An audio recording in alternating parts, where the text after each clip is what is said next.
Intégral Placement, l'émission 100% placement sur BFM Business.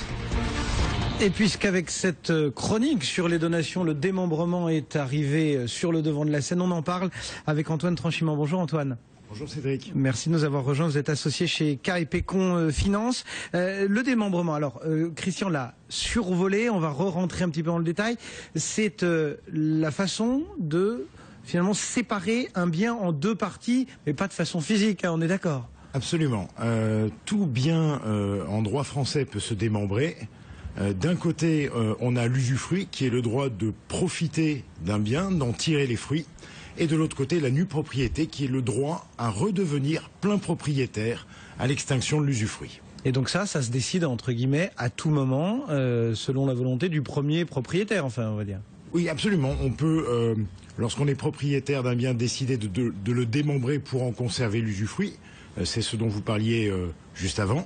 Ou bien, un usufruitier et un nu propriétaire peuvent se mettre d'accord pour acquérir conjointement un bien. Et c'est là que l'investissement rentre en ligne de compte.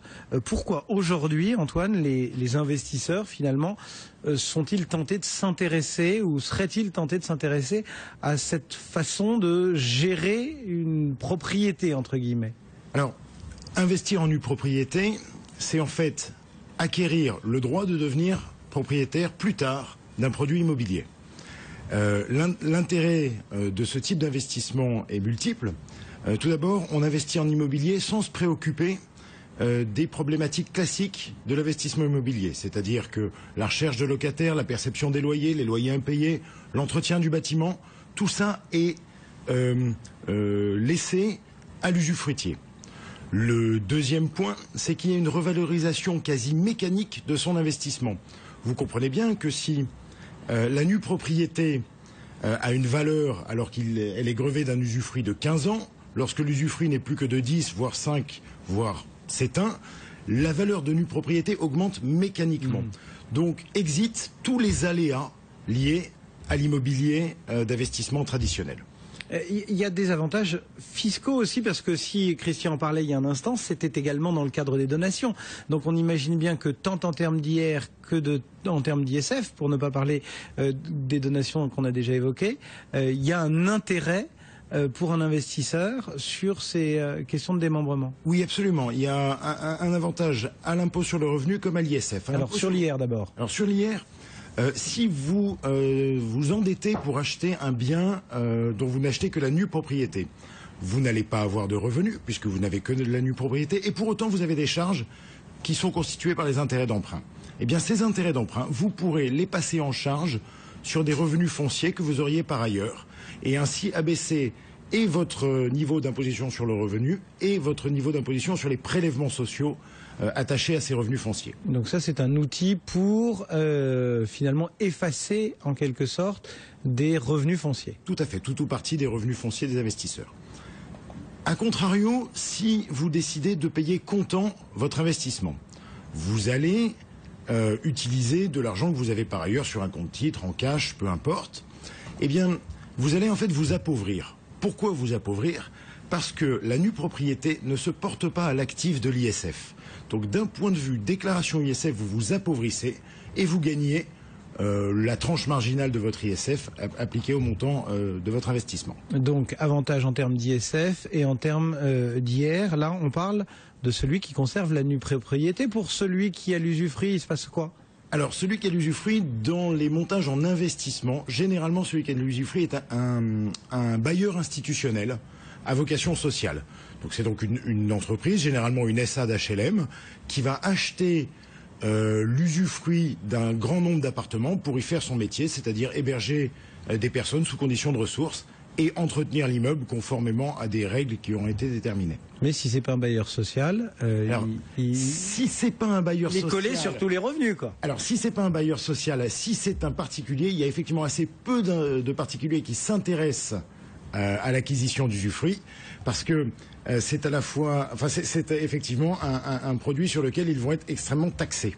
Donc c'est une affaire de professionnels, même si les investisseurs particuliers, on le comprend bien dans votre propos, peuvent venir investir en nue propriété. Comment est-ce qu'on fait? On doit chercher son usufruitier comme ça tout seul sur le marché? Il y a une bourse d'usufruitier, ou alors on ne peut que passer par des produits fabriqués par des professionnels? Il est quand même préférable de passer par des produits fabriqués par des professionnels qui vont mettre en relation les besoins d'un usufruitier et la demande des particuliers investisseurs. La bourse de l'usufruit n'existe pas et il faut savoir qu'un bailleur institutionnel n'est jamais intéressé par l'usufruit d'un appartement unique. Il a besoin d'acquérir en bloc des usufruits. Il y a quand même peut-être une question qui peut se poser pour un propriétaire, ou pour un candidat propriétaire qui nous entendrait. Une fois que l'on a louer entre guillemets à l'usufruitier son bien pendant X années, dans quel état on le retrouve? Alors on le retrouve. Vous nous disiez il y a une valeur de l'usufruit de la nue propriété qui augmente au fur et à mesure que l'usufruit s'éteint. Enfin, la dégradation des biens, l'usure du temps, comment ça se passe? Vous avez raison. C'est une question qu'on retrouve régulièrement. Au moment de l'acte notarié, le nouveau propriétaire, le nu propriétaire signe, ainsi que l'usufruitier, une convention de démembrement qui va régler la répartition des charges entre les deux parties.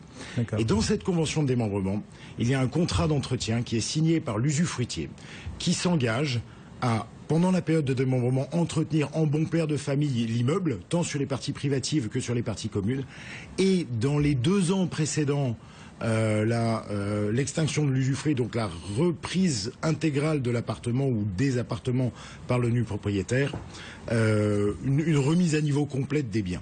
Ce qui fait que l'investisseur va récupérer un bien en état d'usage qu'il pourra louer, vendre, occuper selon ses besoins. Au niveau des charges, c'est la même répartition des charges entre usufruitier et nu propriétaire qu'entre un locataire et le propriétaire? C'est la même chose? Pas vraiment. En fait, l'usufruitier se comporte comme un propriétaire, c'est-à-dire que il doit assumer l'intégralité des charges de l'immeuble, y compris la taxe foncière. Charge à lui d'aller en rebasculer un certain nombre sur son locataire, ce qu'on appelle couramment les charges locatives, c'est-à-dire l'entretien courant de l'immeuble.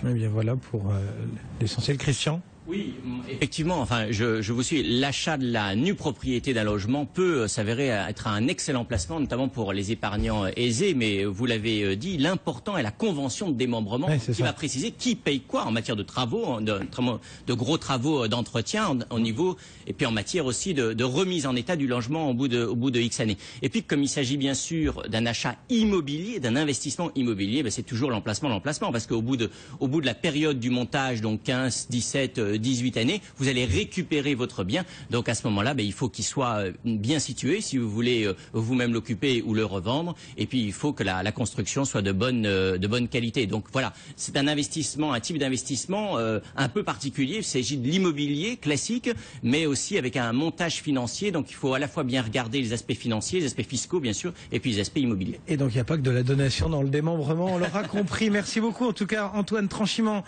pour K&P Finance d'être venu nous présenter ce démembrement dont on parle quand même assez souvent. Merci à vous. Et bonne journée, bon retour. Le CAC 40 lui est quasi stable aujourd'hui, 4325 points. Séance particulière puisqu'il n'y aura pas de cotation à Wall Street. C'est un jour férié aux États-Unis, le Martin Luther King Day. Et donc réouverture des marchés américains seulement demain.